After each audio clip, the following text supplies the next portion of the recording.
ఆరోగ్యం అంటే natural food. Nature మంత్ర ఇప్పుడే మీ ఇంటికి తెచ్చుకోండి. ఈయన నాకు క్లిప్పింగ్ పెట్టారు. క్లిప్పింగ్ పెట్టి దీని గురించి నువ్వు మాట్లాడాలమ్మా అని. ఒక మగవాడిని ఒక ఆడావిడ మొగుడు పెళ్ళాలు గొడవలు పడుతూ ఆవిడకు ఉన్నటువంటి సమస్యలను చెప్పుకోవడం కోసం ఆవిడ మీడియాకి వచ్చారు. అందరికీ హక్కు ఉంది, నాకు అన్యాయం జరిగితే నేను వచ్చి మాట్లాడతాను. ఆవిడ అలాగే వచ్చి మాట్లాడారు. అలా మాట్లాడుతున్న ఆవిడని నువ్వు టార్గెట్ చేసావని నిన్ను కొజ్జా అంటే నువ్వు కొజ్జోళ్ళు నుచ్చుగొలుపుతావా ఫోన్ చేసి? ఇప్పుడు మిమ్మల్ని శేఖర్ భాష గారు మీరు ఈ టాపిక్ మాట్లాడండి అమ్మా, వాళ్ళు మిమ్మల్ని అసలు ఆవిడ ఎవరో నాకు తెలియదు ఇప్పటికీ కూడా. స్టిల్ నాకు అర్థం కాదు అదే. ఇప్పుడు కొజ్జా అన్న వర్డ్, ఇప్పుడు కొంతమంది ఎమ్మెల్యేలు ఎంపీలు మొన్న ఎగ్జాంపుల్గా చెప్తున్నాను, షర్మిల గారు ఒక ఎమ్మెల్యేని కొజ్జోడా అని అన్నారు. ఎన్నిసార్లు అన్నారు తెలుసా? 110 సార్లు అన్నారు ఆవిడ. నువ్వు కొజ్జోడివి, నువ్వు కొజ్జోడివి, నువ్వు కొజ్జోడివి అంటే నేను డైరెక్ట్ గా షర్మిల మేడం గారి దగ్గరికి వెళ్ళి మీరు ఇలా మాట్లాడకూడదు, మీరు తిట్టాలనుకుంటే తిట్టండి, మమ్మల్ని ఎందుకు మీరు మధ్యలో లాగుతున్నారు అని చెప్పాం. ఇంకా నాకు ఆ అమ్మాయి నంబర్ నా దగ్గర లేదు. సోకాల్డ్ ఎవరైతే ఇప్పుడు చౌదరి గారు ఆవిడ మాట్లాడారో గౌతమి గారికి ఫోన్ చేసి నాకు కనిపించినప్పుడు, గౌతమి గారు మీరు నిజంగా తిట్టాలి అనుకుంటే వాళ్ళనే తిట్టండి, ఈ వర్డ్ యూజ్ చేయకండి అని చెప్తాను. అలా అని గౌతమి ఈ వర్డ్ యూజ్ చేసిందని గౌతమిని నేను తప్పెందుకు పట్టట్లేదంటే, గౌతమికి ఉన్న పర్సనల్ స్ట్రెస్ ఏంటో, ఆ అమ్మాయికి ఉన్న ప్రాబ్లం ఏంటో, ఒక పసిబిడ్డను పెట్టుకొని అమ్మాయి మీడియాల చుట్టూ తిరుగుతూ నాకు న్యాయం చేయండి అని మాట్లాడుతూ సోకాల్డ్ పెద్ద జర్నలిస్టులు ఎవరైతే ఉన్నారో వాళ్ళు మమ్మల్ని కూడా ఇంటర్వ్యూ చేసిన వాళ్ళే. మూర్తి అన్న, మాకైతే అన్నే ఆయన మమ్మల్ని పిలిచి స్టూడియోలో కూర్చోబెట్టి ట్రాన్స్ విమెన్స్ ఎలా ఉంటారు, మీ సమస్యలు ఏంటి, మీకేం కావాలి సొసైటీలో అని మాట్లాడిన మనిషి ఆ మనిషి, మాతో కూడా మాట్లాడిన మనిషి. ఇప్పుడు రెస్పాన్సిబిలిటీగా మీడియా ఏం చేస్తుంది, సొసైటీలో తప్పుదారి పడుతున్నటువంటి వాళ్ళకి ఇది తప్పు అని చెప్తుంది. అలాంటి మీడియా పర్సన్స్ని వాళ్ళకి వీళ్ళకి అక్రమ సంబంధాలు ఉన్నాయి, వాళ్ళు వీళ్ళింటికి వచ్చారు వాళ్ళింటికి వచ్చారు, ఇప్పుడు నేను నీతో మాట్లాడుతున్నాను అంటే నువ్వెవరో నాకు తెలియదు, నువ్వు నాకు ఫేవర్గా మాట్లాడితే నేను నీతో సంబంధం ఉన్నట్టేనా? ఆడపిల్లల్ని మరీ అంత డిగ్రేటెడ్గా చేసి ఎలా మాట్లాడుతున్నారు, చూసేవాళ్ళు ఎలా చూస్తున్నారు, తనకి ఎందుకు ఎవరు రియాక్ట్ అవ్వట్లేదు? రేపు పొద్దున్న ఇదే స్టూడియోలో శేఖర్ భాష గారు మళ్ళీ వచ్చి ఏం చెప్తారో చెప్తాను, లాజిక్ చెప్పండి. ఇప్పుడు మీరు ఏం చెప్పారంటే గౌతమి గారు నాకు తెలియదు అని చెప్పారు. అవును. బట్ ఇంకొక మాట ఏం చెప్పారు, మూర్తి మాకు అన్నయ్య, మూర్తి గారు మాకు మూర్తి అన్నయ్య. అవును. మూర్తి గారు ఆవిడ సైడ్ తీసుకున్నారు కాబట్టి మీరు ఆవిడ తరపు తీసుకుని ఈ రోజు శేఖర్ భాషకు వ్యతిరేకంగా వచ్చారు అని చెప్పి నేను మాట చెప్పానా? ఇప్పుడు సోకాల్డ్ అమ్మాయి ఇన్ఫ్లుయెన్సర్ గా 2017 లోనే 18 లో వచ్చారు. నేను ఇదే మీడియాకి 2011 లో వచ్చా. నేను 2011 లో ఎప్పుడైతే యూట్యూబ్ ఛానల్స్ సక్సెస్ఫుల్ గా లేని టైంలో I'm the voice of trans womens of Andhra Pradesh, not Telangana, complete Andhra Pradesh ని నేను ఉమ్మడి ఆంధ్రప్రదేశ్ ఉన్నప్పటి నుంచి నేను మీడియాలో ఉన్నా. నేను మీడియాలో ఉన్నప్పుడు ఇదే మూర్తి అన్నయ్య మాకు సపోర్ట్, నాకు ఒక్కదానికి మూర్తి అన్నయ్య అంటుంటే మూర్తి అన్నయ్యకి సపోర్ట్ చేద్దామని మీరు ఫిక్స్ అయ్యారు కాబట్టి మాట్లాడుతున్నారు. ఇప్పుడు మూర్తి అన్నయ్య మగవాడు, ఆవిడ ఆ పదం ఎత్తినా కూడా, కో అనే పదం ఎత్తినా కూడా కొజ్జా అనేది బూతు కాదు, బూతు కాదు కాబట్టి నేను సపోర్ట్ గా నిలబడ్డా. దాన్ని బూతుగా ఎవరు కన్సిడర్ చేస్తున్నారు? మీరు అర్థం చేసుకుంటున్నారు బూతుగా. మీరు ఎందుకు అర్థం చేసుకోవాలి బూతుగా? ఈ రోజు మూర్తి అన్నయ్య ఉన్నారు అని నేను అంటే, మూర్తి అన్నయ్య పేరు చెప్తే ఇంకా మూర్తి సరే, నేను రేవంత్ అన్న పేరు కూడా చెప్తా. ఇదే రేవంత్ అన్న సీఎం అయిన తర్వాత ఫస్ట్ కలిసిన ట్రాన్స్ విమెన్ నేను. అలాంటి ఇప్పుడు నేను రేవంత్ అన్నయ్యకే సపోర్ట్ చేయాలా, వేరే వాళ్ళకి సపోర్ట్ చేయకూడదా? అంటే నువ్వు నీ మైండ్ ఎలా ఉందో జనాల్ని హిప్నటైజ్ చేసి నీకు నచ్చినట్టుగా నువ్వు మాట్లాడితే వాళ్ళు వినేస్తే ప్రతిదీ నీకు నువ్వు ఓన్ చేసుకుంటే మిగతా వాళ్ళు ఎవరు మాట్లాడరా? అలా ఎలా అవుతుంది? కొజ్జా అన్న పదం భూత్ అని నీకు తెలిసినప్పుడు, మరి నువ్వు లైవ్ లో ఉన్నప్పుడు నువ్వే శేఖర్ భాష నువ్వే ఖండించొచ్చు కదా ఆ వర్డ్ ని, నాకెందుకు మెసేజ్ చేసావు అంటే ట్రాన్స్ విమెన్స్ వాళ్ళు పనికి ఏది చెప్పినా వాళ్ళ ఫేమ్ కోసం వచ్చి మాట్లాడేస్తారు. పొద్దున్న ఆయన మెసేజ్ పెట్టింది, మిమ్మల్ని ఉసుగొల్పింది. ఒక్క నిమిషం, ఉసిగల్పడం ఏం లేదు, జస్ట్ ఐ మీన్ ఇంటెన్షన్ అదే అన్నట్టు మీరు చెప్పారు. ఆయన ఇంటెన్షన్ నాకు అలాగే అర్థమైంది. నన్ను ఆయన అమ్మ అని పిలుస్తాడు, నన్ను శేఖర్ భాష పిలవటం కూడా. చంద్రముఖి గారు అని కూడా ఏ రోజు నన్ను పిలవలా.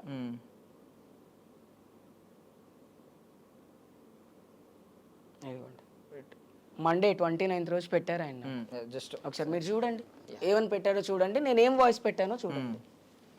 హాయ్ అండి, మీకు ఆ క్లిప్ అయితే పెట్టారు. హలో అన్న బాగున్నారా అన్నారు మీరు. అది ప్లే చేస్తారులేండి మన వాళ్ళు. నేను దీనిపైన యాక్షన్ తీసుకుంటానన్న.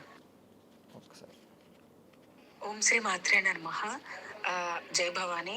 అన్నస్వామి, నేను అమ్మవారి దీక్షలో మాలలో ఉన్నాను. నేను ఖచ్చితంగా దీని మీద రెస్పాండ్ అవుతాను. ఈ వీడియో అలాగే ఉంచండి. నేను దీనిపైన యాక్షన్ తీసుకుంటానన్న. సో మీరు యాక్షన్ తీసుకుంటానని చెప్తే ఆయన ఏమనుకున్నారో మరి తెలియదు కానీ థ్యాంక్స్ అమ్మా అని పెట్టారు. action ఇక్కడికి వచ్చి మీరు మాట్లాడేది మేబీ ఆయన కూడా సర్ప్రైజ్ అవుతారు. నేను ఎంత సర్ప్రైజ్ అయ్యానో ఆయనకి డబుల్ ధమాకా నాకు తెలిసి. ఇది డబుల్ ధమాకా కానీ ఇంకేదైనా ధమాకా కానీ నేను వద్దు అని చెప్పను. ఇంకొక లాజిక్ చెప్తాను, ఏమనుకోకుండా. ఆయన రేపు పొద్దున్న మిమ్మల్ని పాయింట్ రైజ్ చేసే ఇంకొక లాజిక్ చెప్తాను. ఇదే షర్మిలాని తిట్టిన మీరు 101 సార్లు కొజ్జా అన్నప్పుడు మీరు మాట్లాడిన మీరు ఈవిడ ఒకసారి మాట్లాడినప్పుడు ఆవిడని ఎందుకు ఎగ్జామ్షన్ లో వదిలేశారు మీరు? అసలు ఆ వర్డ్ ని మేము పట్టించుకోవద్దని అప్పుడే అనుకున్నాము. అంతకుముందు ఎందుకు పట్టించుకున్నారు అనేది. అంతకుముందు ఎందుకు పట్టించుకున్నాము అంటే ప్రతి ఒక్కరు తిట్టుకునేటప్పుడు కొజ్జా వర్డ్ ని ఎలా వాడుతున్నారు అంటే ఇదేదో బూత్ గా వాడుతున్నారు. దీన్ని బూత్ గా కాదు, దీన్ని ఒక మర్యాద పూర్వకమైనటువంటి వర్డ్ గా తీసుకురావాలనే మేము స్ట్రగుల్ చేస్తున్నాం. కొజ్జాని పిలిస్తే అవును మేము కొజ్జా వాళ్ళమే, అయితే ఇప్పుడు నీకు ప్రాబ్లం ఏంటి అనండి తప్ప కొజ్జాని పిలవకండి అనకండి, పర్వాలేదు, హిజ్రా కొజ్జా అన్ని మనమే, అలాగే మనం ముందుకెళ్ళాలి అని చెప్పి ఆ తిట్టుని మమ్మల్ని మేము గౌరవించుకోవడం కోసం అడాప్ట్ చేసుకోవాలనుకుంటున్నాం ఆ వర్డ్ ని.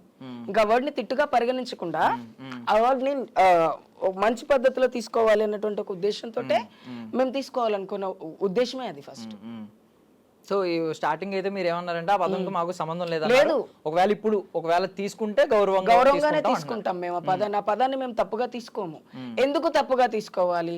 ఆ పదాన్ని మీరు తిడుతున్నారు. అసలు మీకు కొజ్జా వాళ్ళు అంటే ఇప్పుడు సొసైటీలో కొజ్జా వాళ్ళు అంటే ఎవరు? రోడ్డు మీద అడుక్కునే వాళ్ళు, సెక్స్ వర్క్ చేసేవాళ్ళు, తల్లిదండ్రులకు దూరం అయిపోయి ఒక మగవాడిగా పుట్టి దానిలాగా బ్రతికే వాళ్ళనే కదా మీరు కొజ్జా అని అంటున్నారు. మరి అలా తీసుకున్నా కూడా శేఖర్ భాష కొజ్జా ఎలా అయ్యాడు? శేఖర్ భాష ఏమన్నా బయోసెక్షువలా, లేకపోతే శేఖర్ కమ్ముల ఇంకేమైనానా? మాకైతే తెలీదు. శేఖర్ భాష ఎందుకు భుజాలు తడుకున్నాడు కొజ్జా అంటే అనేటువంటిది ఒక ప్రశ్న నాకుంది. అండ్ ఇంకొకటి, మీరు చెప్పినట్టుగా ఈ గొడవలో ఎక్కడ నా పేరు కానీ మేము కానీ లేము. ఇప్పుడు అది ఫ్యామిలీ గొడవ, ఫ్యామిలీకి సంబంధించింది. ఒక ఆడపిల్లల్ని డిగ్రేడ్ చేసే హక్కు అయితే ఎవరు ఇవ్వలేదు కదా. అలాంటప్పుడు ఎందుకు అలా డిగ్రేడ్ చేస్తున్నాడు అంటే ఒక ప్రశ్న నాది. ఎందుకంటే ఈయన చెప్పేంత వరకు నాకు ఆవిడ గురించి కానీ ఆ ధర్మా గారి గురించి కానీ ఎవరి గురించి తెలీదు. నేను ఎప్పుడైతే వీళ్ళ గురించి తెలుసుకోవడం స్టార్ట్ చేశానో నాకు అప్పుడు ఒకటే అర్థమైంది ఏంటి అంటే, పిరమిడ్ పైన ఉన్న వాళ్ళని లాగాలి అంటే ఈ సొసైటీలో ఇప్పుడున్న జనరేషన్లో వాళ్ళ ఫేమ్ని తగ్గించాలా, వాళ్ళ ఫేమ్ని డిగ్రేడ్ చేయాలా, వాళ్ళని ఐసోలేట్ చేయాలా, వాళ్ళంతకు వాళ్ళు అన్ని గివ్అప్ ఇచ్చేలాగా వాళ్ళని మాటలతో ఇబ్బంది పెట్టడం. ఇక్కడ కొట్టటాలు లేవు, తిట్టటాలు లేవు, జస్ట్ ఓన్లీ ఇప్పుడు నేనే ఉన్నా, చంద్రముఖి రాత్రి జూబ్లీస్ రోడ్డు మీద 5 దగ్గర నిలబడి దందా చేస్తే నేను 2000 ఇచ్చి దాని దగ్గర పడుకున్నాను అని నువ్వు చెప్తావు. అదొక 100 మిలియన్ వ్యూస్ పోతుంది, లేకపోతే 100K వ్యూస్ పోతుంది. కానీ నేను అక్కడ నిలబడలా. అక్కడ నా క్యారెక్టర్ని నువ్వు అసాసినేట్ చేసి డీగ్రేడ్ చేసేస్తున్నావు.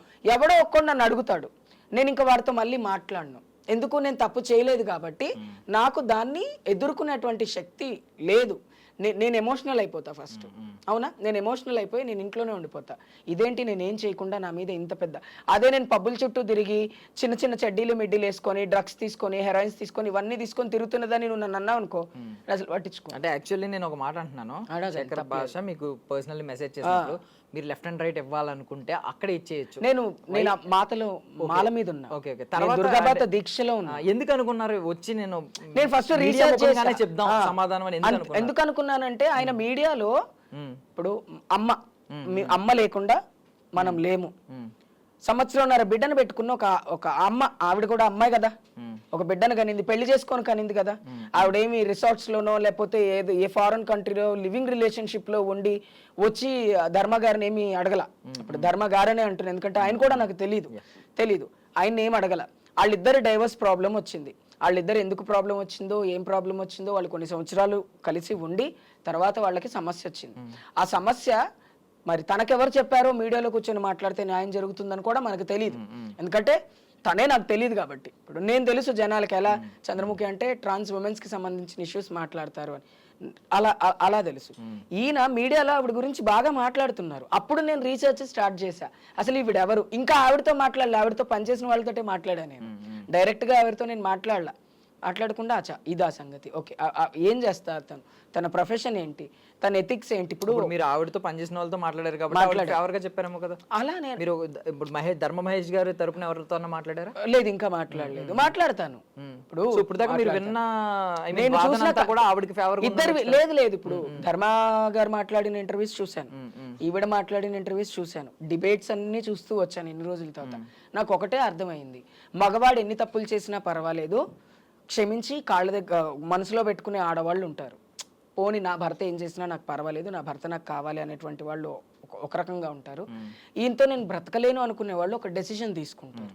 ఈవిడ ఈయనతో బ్రతకలేక ఒక సపరేట్ డెసిషన్ తీసుకున్నారు. డెసిషన్ తీసుకున్న ఆవిడ చిన్న చిట్కా మనిషి కాదు. She runs a good business. సొసైటీలో ఆవిడకంటూ ఒక మంచి బిజినెస్ ఉంది. ఆవిడ బతకగలరు, తన కాళ్ళ మీద కను నిలబడ్డారు. కానీ ప్రతిసారి ఆడవాళ్ళని వాళ్ళ దగ్గర పడుకున్నారు, వీళ్ళ దగ్గర పడుకున్నారని మనం అనడము వితౌట్ ఎనీ ప్రూఫ్ అనడం చాలా తప్పు. ప్రూఫ్ ఉంటే ఈ పాటికి ప్రూఫ్ వచ్చేది కదా. మీడియాలో ఎక్కువగా ఎవరు అంటున్నారు అనుకుంటున్నారు? భాషా గారే అంటున్నారు. ఆయనే ఎందుకు అంటున్నారు? ఆయన ఏమైనా పక్కలేసారా అని నేను అడిగేస్తే మొహం పట్టుకొని, నా అలాంటిదైతే అదే అడుగుతుంది, ఏం నాయనా నాకేమన్నా బెడ్ వేసావా, లేకపోతే నేను పడుకుని లేచాక నా బెడ్ మార్చావా, లేకపోతే మల్లెపూలు చల్లావా, నువ్వేనా బ్రోకరిజం చేసావా, నన్ను ప్రతిసారి అలా అంటున్నావా అని అమ్మాయి అడగలేకపోయిందో మరి అడిగిందో నాకు తెలీదు. ఎందుకు ఒక బిడ్డ తల్లిని ఎందుకు అంత టార్చర్ చేయవలసి వస్తుంది అనేటువంటిది ఫస్ట్ ఆఫ్ ఆల్ నేను తీసుకున్న పాయింట్ అదే. 16 నెలల బిడ్డో 18 నెలల బిడ్డో ఉన్నాడు ఆమెకు, అంతే. ఆ బిడ్డను చూసుకుంటూ, తల్లి ఎవరండి బిడ్డలను వదులుకునే తల్లి ఎవరన్నా భూమి మీద ఉన్నారా?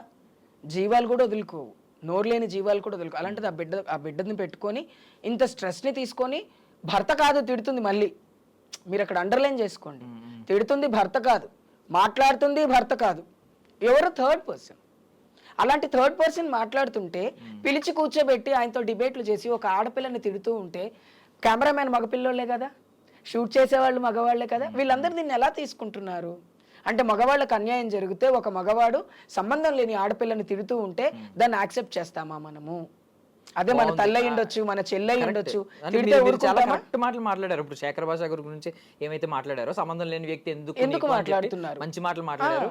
బట్ మీరు ఇంకో మాట కూడా అన్నారు, మగవారు, అవునవును, అదే మగవారి తరపున తీసుకుని మాట్లాడుతున్నాడని అతనే చెప్తున్నాడని.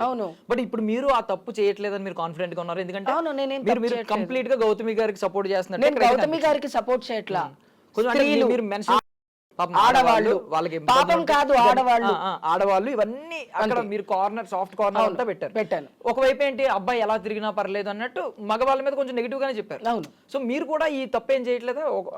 ఆడవాళ్ళకే సపోర్ట్ చేస్తున్నాము. ఇప్పుడు నేను ఇప్పటి వరకు ఒక సీసీ ఫోటేజ్ వచ్చింది ఆయనది, గౌతమి వాళ్ళ హస్బెండ్. నేను అది నోటి వరకు ఎందుకు తీసుకురాలేదు, నేను చూడాల నా కళ్ళతో, నేను వినలేదు కాబట్టి నేను ఆ టాపికే మాట్లాడలా. అలా ఉండాలి. నువ్వు చూసిన తర్వాత అమ్మాయి చేసింది తప్పు అనుకుంటే నువ్వు మాట్లాడు. ఇప్పుడు సారీ నేను చెప్తున్నా, every single person who handles a smart phone in his hand is a celebrity. Because there all socialised apps అన్నీ ఉన్నాయి. మనం ఎన్నో రకాలుగా మనని మనం ప్రొజెక్ట్ చేసుకుంటున్నాం ఈ సొసైటీలో. ఒకప్పుడు సెలబ్రిటీ అంటే కేవలం సినిమాలలో, సీరియళ్లలో పనిచేసే వాళ్ళు మాత్రమే సెలబ్రిటీస్, న్యూస్ రీడర్స్ సెలబ్రిటీస్. నేను చిన్నగా ఉన్నప్పుడు దూరదర్శన్లో పనిచేసిన వాళ్ళు, వీళ్ళు టీవీలో పనిచేస్తారు, వీళ్ళు పెద్ద సెలబ్రిటీస్. ఎందుకంటే వాళ్ళు బయటికి వెళ్ళినప్పుడు కొన్ని కోట్ల మంది వాళ్ళని గుర్తుపడతారు. ఇప్పుడు అలా ఏం లేదు, నిన్ను కూడా మినిమం 100 మంది గుర్తుపడతారు బయటకి అయితే. ఎందుకంటే you run your own Instagram, you run your own Facebook, ఇవన్నీ మీరు చేస్తున్నారు కాబట్టి గుర్తుపడుతున్నారు. అలా గుర్తుపట్టేటప్పుడు ఈ సోషల్ మీడియాని వేదికగా తీసుకొని ఎందుకు డిగ్రేడ్ చేయటం ఆడవాళ్ళని? పోనీ శేఖర్ భాష గారు ఇంతకుముందు ఏ ఆడవాళ్ళ గురించి మాట్లాడలేదు, ప్రత్యేకంగా ఈ అమ్మాయి గురించే మాట్లాడుతున్నారు అనుకోవడానికి కూడా లేదు. గతంలో కూడా ఆయన మాట్లాడారు. ఎందుకు ఒక ఆడపిల్ల తప్పు చేసిందో లేదో నిర్ధారణ అయిన తర్వాత మీరు మాట్లాడితే బాగుంటుంది. ఆడవాళ్ళల్లో చెడ్డవాళ్ళు లేరు అని నేను అన్నను. ఆడవాళ్ళల్లో చెడ్డవాళ్ళున్నా వాళ్ళందరూ ఒక రోజు కాకపోతే ఒక రోజు అమ్మ అవుతారు, వాళ్ళకంటూ బిడ్డలు ఉంటారు, వాళ్ళకంటూ కొన్ని రెస్పాన్సిబిలిటీస్ ఉంటాయి. ఈ రోజు అమ్మాయికి ఒక బాబు ఉన్నాడు, ఆ బాబు ఎవరి బాబు అండి? అతని బాబే కదా. వాళ్ళిద్దరూ అందరిలాగా ముక్కోటి దేవతల సాక్షిగా మంగళసూత్రం కట్టించుకొని కాపురం చేసిన ఒక ఆడపిల్లని అలా మాట్లాడితే ఎలా? అంటే మాంగళ్యానికి వాల్యూ లేదా? హిందూలో పెళ్లికి ఇంత కూడా గౌరవం లేదా? ఇప్పుడు మనం ఇంకా విడిపోలేదు, మనం ఇంకా భార్యాభర్తలుగానే ఉన్నాం, కోర్టు మమ్మల్ని ఇంకా విడదీనే లేదు. అలాగా అయినా ధర్మ గారికైనా ఆయన మాట్లాడేటప్పుడు సరే నీకు సపోర్ట్ చేస్తున్నారు, నీకు అన్యాయం జరిగింది, అసలు ధర్మకి ఏం అన్యాయం జరిగింది అనేది చెప్పాలి కదా. ఈవిడ వల్ల ఆయనకి ఏమైనా కోట్ల రూపాయల ఆస్తి నష్టం జరిగిందా? పోనీ ఆయన వేరే అమ్మాయిలతో తిరిగాడు అని చెప్పి వీడియోలు పెట్టడం వల్ల ఆయనకి బాధ కలుగుంటే నిజం నిర్భయంగా మగవాడు తిరుగుతాడు అని భాషా గారే అంటున్నారు, తప్పేంటి అని అంటున్నారు. మరి ఇదే భాష కూడా ఇలాగే తిరుగుతారా? ఇప్పుడు ధర్మ గారు కూడా సేమ్ పాయింట్ రైజ్ చేసి, మీరన్న ఆ మూర్తి అన్న కొంచెం ఆయనకి యాంటీగా మాట్లాడుతున్నారు, ఆయన ఎవరో థర్డ్ పర్సన్, ఆయనకి సంబంధం ఏంటని కూడా రైజ్ చేశారు. అవును, మరి ఆ విషయంలో మీరు సపోర్ట్ చేస్తారు? నేను మీడియాకి ఎందుకు సపోర్ట్ చేస్తున్నానంటే మీడియాస్లో ఒక మీడియా దగ్గరికి నేను ఫస్ట్ వెళ్ళాను. నేను ఇప్పుడు ఈరోజు ఐ డ్రీమ్కి వచ్చి కూర్చున్నాను. ఐ డ్రీమ్ వాళ్ళు నన్ను ఫస్ట్ నుంచి నేను ఇప్పుడు 3 నెలల వరకు నాకు ఒక పెద్ద గొడవ ఉంది, దీన్ని మీరు సపోర్ట్ చేయాలంటే మీరు నాకే టైఅప్ అయి ఉంటారు. ఎందుకంటే నా పెయిన్ మీకు నేను చెప్పగలిగాను. ఆపోజిట్లు ఇంకొకరు ఉంటారు, వాళ్ళు వెళ్ళి ఇంకొక ఛానల్ దగ్గర కూర్చొని మాట్లాడతారు. ఛానల్ డ్యూటీ ఏంటి? పెయిన్ని ఎగ్జిక్యూట్ చేయటము, క్రైమ్ని ఎగ్జిక్యూట్ చేసి ఇలాంటి క్రైమ్స్ని రిపీట్ కాకుండా చేయటము. అండ్ ఇలాంటి ఫ్యామిలీ ప్రాబ్లమ్స్ వచ్చినప్పుడు మన ఈ ఇంటర్వ్యూస్ చూసిన వాళ్ళు ఒక నిమిషం ఆలోచిస్తారు, అరే ఆడవాళ్ళు ఇలా ఉండాలా, మగవాళ్ళు ఇలా ఉండాలా, పెళ్ళైన భార్య భర్తలు గొడవ పడితే ఇంట్లో గొడవ పడాలి, వీధి బయట గొడవ పడకూడదు. భార్యని వదిలిపెట్టి భర్త 10 మంది, నాకు ఇంట్లో అన్నం దొరకకపోతే నేను బయటికి వెళ్ళి అన్నం తింటున్నాను అని చెప్తున్నారు కదా. పెళ్లి కాకముందు అన్నం అందరూ బయటే తింటారు, చిన్న పిల్లలు కూడా అన్నాలు బయట తినడం స్టార్ట్ చేశారు, మైనర్లు కూడా. ఎందుకు? మొబైల్లో అన్నం ఎక్కడ దొరుకుతుందో తెలిసిపోతుంది కాబట్టి. అవునా? Access of things are happening nowadays. కానీ ఒకప్పుడు అవేవి లేవు. ఆయన ఆకలేస్తే నేను బయటికి వెళ్ళి అన్నం తిన్నాను అని చెప్తే అన్నం తినడం వేరు, అమ్మాయి దగ్గర పడుకోవటం వేరు. అలాగే నువ్వు ఇప్పుడు శేఖర్ భాష గారు అలాగే ఆకలేస్తే వాళ్ళ భార్య ఊరెళ్ళిందని బయట అన్నం తింటే వాళ్ళ భార్య రాదా, మాట్లాడదా? వాళ్ళ ఆవిడ అడగదా, ఎందుకంటే మీరు ఇలా చేశారు, నాకు అన్యాయం చేశారు అని అనరా? భార్యను ఎవరిని అంటారండి? ఒక భర్త ఒక్కడిని నమ్ముకొని వాడి కోసం పిల్లల్ని కానీ తన వంశాన్ని నిలబెట్టడం కోసం తన ఇంట్లోనే ఉండి బిజినెస్ చేయని ఏం చేసినా ఫైనల్గా ఆడదానికి మర్యాద ఎప్పుడు వస్తుంది? పక్కన భర్త ఉంటేనే. అలాంటి భర్త ఎలిగేషన్స్ పెడుతున్నప్పుడు, మొగుడు పిల్లలు కొట్లాడుకుంటున్నప్పుడు మొగోడికి అన్యాయం జరిగింది, ఆయన శీలం పోయిందా అండి అన్యాయం జరగడానికి? నేను భాష అని అడుగుతున్నా. ధర్మ గారిది. మీరు అలా ఎలా మాట్లాడగలరు? ఫస్ట్ మీడియాకి వచ్చింది ఆవిడ, అండ్ ఆవిడ ఎందుకు వచ్చారు? ఆబ్వియస్లీ ఆవిడ పాయింట్ రైజ్ చేసింది ఏంటంటే మల్టిపుల్ అఫైర్స్ ఉన్నాయి అని చెప్పి. మరి ఆయన శీలం, పరువు మర్యాద శీలమే కదండి. మగవాడికి శీలం ఉంటుందా అండి? పరువు మర్యాద శీలమే కదా. సరే, మీరే మాట్లాడుతున్నారు కదా శీలం కదా. ఆ శీలం పోకుండా ఉండడం కోసం జాగ్రత్త పడవలసింది ఎవరండి?